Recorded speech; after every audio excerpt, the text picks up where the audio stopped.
Hello, my name is Robert Dean Steele, and this is Promises of the Bible.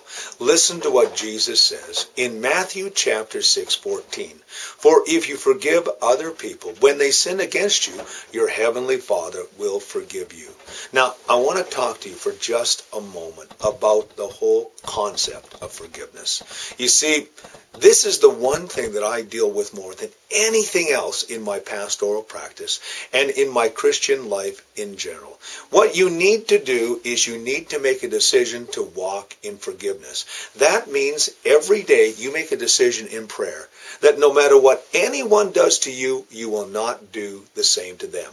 Now, I cannot guarantee that you will not be hurt or that someone is not going to say something against you or offend you. But what you do with that is absolutely essential. When you are hurt, when you are offended, the thing you must do is immediately forgive. Choose to forgive.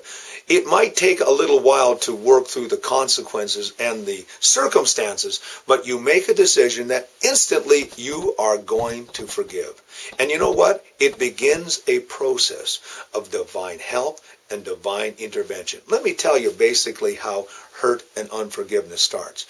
Well, first of all, someone says something, and you say to yourself, why did they say that? Well, in that moment, you have to make a decision. Are you going to allow that thing to stay in your heart, or are you going to root it out? Well, I trust that you'll root it out. You're not going to sit there and dwell on it. Instead, you're just going to say, Lord, I don't know why they did this, but I'm leaving it in your hands. And you know what you're doing? First of all, you are dispersing it to God. You say, God, here it is. And then after a while, you reverse it. You turn it around. You've already made the decision about what you're going to do. And so it's very important today that you follow this advice. Why? Well, listen to what Jesus says through Matthew. For if you forgive other people when they sin against you, your heavenly Father will also forgive you. You see, unforgiveness breaks or hinders our relationship with God because you are looking at everything through the eyes of unforgiveness. You haven't seen God's provision. You haven't seen God's victory. You haven't seen God's breakthrough. So, again, I tell you, release that unforgiveness that you may even have right now against someone. Maybe the Lord is speaking to you right now about a person or a situation. And you say, Lord, today I'm going to release it to you. I never said it was going to be easy.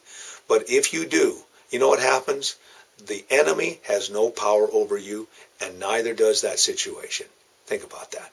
My name is Robert Dean Steele. This, of course, is the Promises of the Bible. Oh, by the way, let me give you a couple other scriptures to think about. Psalm 82:5, Isaiah 43:5, and Mark 11:25. You have yourself a great and godly day.